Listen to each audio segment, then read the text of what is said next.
എടി ഇന്ന് നമുക്ക് മൈക്കിളിൻ്റെ വീട്ടിൽ പോകാം കേട്ടോ. മൈക്കിളിൻ്റെ വീട്ടിൽ പോയിട്ട് അവൻ എവിടെയാണെന്ന് നോക്കണം. അവനെയാണ് വിളിച്ചിട്ട് കിട്ടുന്നുമില്ല. ഒന്ന് പോയി തിരക്കിയിട്ടും വരാം. മൈക്കിൾ എവിടെയോ പോകാൻ പോവാണെന്നാണല്ലോ പറഞ്ഞത്. അത് നിന്റെ എനിക്ക് പറഞ്ഞില്ലായിരുന്നോ? ഇല്ലടി, എൻ്റെ എനിക്ക് മൈക്കിളൊന്നും പറഞ്ഞൊന്നുമില്ല. എന്തായാലും നമുക്ക് മൈക്കിളിൻ്റെ വീട്ടിൽ പോയി നോക്കാം, അപ്പം അറിയാൻ പറ്റുമല്ലോ. എടാ, മൈക്കിൾ ഇപ്പൊ പുതിയ വീട് വെച്ചെന്ന് അറിയാനായിട്ട് കഴിഞ്ഞ. മൈക്കിളിന്റെ വീട് ആരോടെങ്കിലും ചോദിച്ചിട്ട് പോകുന്നതായിരിക്കും കുറച്ചുകൂടെ നല്ലത് കേട്ടാ. അങ്ങനെയാണെങ്കിൽ നമുക്ക് ഈ പുള്ളിക്ക് ചോദിച്ചിട്ട് പോകാം. ഈ പുള്ളിക്ക് അറിയാൻ പറ്റുമായിരിക്കും. ഞാനാണെങ്കിൽ ജസ്റ്റ് ഒന്ന് ഇറങ്ങി ചോദിച്ചിട്ട് വരാവേ. ഹലോ, എക്സ്ക്യൂസ് മീ സാർ, ഈ മൈക്കിളിന്റെ വീട്ടിലോട്ട് പോകുന്ന വഴി സാറിന് അറിയാവോ? പിന്നെ അറിയാലോ. നേരെ പോയിട്ട് റൈറ്റ് പോയി പിന്നെ ലെഫ്റ്റ് പോണേ. താങ്ക് യു സാർ, പറഞ്ഞു തന്നതിന് വളരെയധികം നന്ദിയുണ്ട് കേട്ടോ. എടാ, ഈ പുള്ളി എന്താണ് നടന്നോണ്ട് സംസാരിക്കുന്നേ? എനിക്കറിയത്തില്ല, ചിലവരങ്ങനെയാടാ നടന്നോണ്ടേ സംസാരിക്കത്തുള്ളൂ. ആ പുള്ളിയുടെ പാട്ടിന് പോയി. ബാ, നമുക്ക് പോയേക്കാം. മൈക്കിള് പുതിയ വീടൊക്കെ വെച്ച് ഭയങ്കര സെറ്റപ്പ് ആയെന്നൊക്കെയാ ഞാൻ അറിഞ്ഞേ.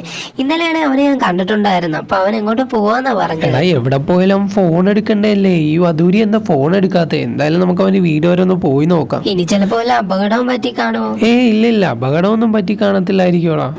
എന്നെങ്കിൽ കുഴപ്പമില്ലായിരുന്നു. അവനൊന്നും പറ്റിയൊന്നും കാണത്തില്ലല്ലോ. അതിന് മര്യാദക്കൊരു വണ്ടി പോലും ഇല്ലാത്തവൻ എങ്ങനെ പറ്റാനാ? അവൻ സൈക്കിളിലല്ലേ എല്ലായിടത്തും പോകുന്നേ. എടാ, നേരെയാണെന്ന് ഞാൻ തോന്നുന്നല്ലേ മൈക്കിളിന്റെ വീട്?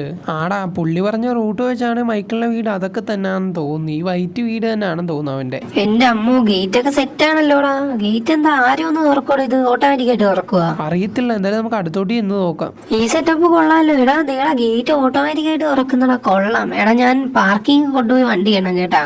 അവന്റെ വീട്ടിൽ അങ്ങനെ കുറച്ച് റൂൾസ് ഒക്കെ ഉണ്ട്. ആടാ, ആ കാര്യത്തിലൊക്കെ അവൻ ഭയങ്കര സീനാ.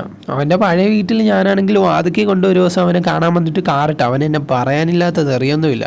അവനതൊന്നും ഇഷ്ടമല്ലടാ. അവന് വണ്ടി കൊണ്ടുവന്നാൽ പാർക്കിങ്ങിൽ തന്നെ ഇടണം. ചിലവരങ്ങനെ. പിന്നെ നിന്നെ പോലാണെന്ന് വിചാരിച്ചോ? നീയാണെങ്കിൽ എന്തോ ചവറ് കണക്ക് വീട് നോക്കുന്ന ഒരാളാ. ഉള്ള കാടും പടലും ഒക്കെ വീട്ടിൽ പിടിച്ച് വെപ്പിച്ച് ഇപ്പൊ ഒരു കാട് കണക്കാ വീടിരിക്കുന്നത്. എടാ, പറഞ്ഞു നിൽക്കാൻ സമയമില്ല. ഞാനാണെങ്കിലേ മൈക്കിളിനെ നോക്കിയിട്ട് വരാം. എടാ, ഇവിടെ ഒന്നും ആരും ഇല്ലെന്നാ തോന്നുന്നേ. ഒന്നും കാണുന്നില്ലല്ലോ. വീടൊക്കെ തുറന്നിട്ടിരിക്കും, പക്ഷെ അവനെ കാണുന്നില്ല. പോടാന്ന്, നീ മേളിൽ കയറി നോക്കിക്കേ. സാധാരണ അവന്റെ വീടിന്റെ മേളിൽ ജിമ്മുള്ളതല്ലേ. മേളിലായിട്ട് വല്ലതും കാണുമായിരിക്കും. ചിലപ്പോ ജിമ്മി വർക്കൗട്ട് ചെയ്യുമായിരിക്കും. നീ കയറി നോക്കിയിട്ട് വന്നേ. ഇല്ലടാ, ഇവിടൊക്കെ പണിതുകൊണ്ടിരിക്കുന്നേ ഉള്ളൂ. മൈക്കിള് ഇവിടെ ഒന്നും ഇല്ല. ഇനി ചിലപ്പം അവൻ എങ്ങോട്ടെങ്കിലും പോയി കാണുമോ? എന്നെങ്കിൽ നമുക്ക് പോയേക്കാം, പിന്നെ എപ്പോഴെങ്കിലും വരാം. 2000 years later. എടി, ഇത് നോക്കിയേടി, എനിക്കെന്തോ പവർ കിട്ടിയ പോലെ. ഇത് പറക്കാനൊക്കെ പറ്റുന്നുണ്ടല്ലോ. അയ്യോ, ഇതെന്നാ പറ്റിയതാ? നിനക്ക് പറക്കാൻ പറ്റുന്നുണ്ടെന്നോ? നീ അതിന് വെളിയിലോട്ടൊന്ന് വന്നേ, എന്നെ കാണിച്ചു തന്നെ. ഇങ്ങോട്ട് വന്നേ വെളിയിലോട്ട്. എന്റെ ബലമായ സംശയം, ഇന്നലെ നമ്മള് മൈക്കിളിന്റെ വീട്ടിൽ പോയില്ലായിരുന്നോ?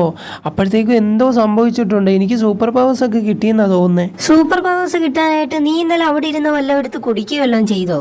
മൈക്കിൾ സയന്റിസ്റ്റ് ആണെന്ന് നിനക്കറിയാലോ. ഇന്നലെ ആണെങ്കിൽ നീ പോകാൻ പറഞ്ഞില്ലേ, അപ്പോഴത്തേക്കും താഴെയായിട്ട് ഒരു ജഗ്ഗില് നീല കളറിലെ വെള്ളം ഉണ്ടായിരുന്നു. ഞാനതെടുത്ത് കുടിച്ചു. ചുമ്മാതല്ല, ചിലപ്പോ അത് കാരണമായിരിക്കും നിനക്ക് ഈ പവറൊക്കെ കിട്ടിയത്.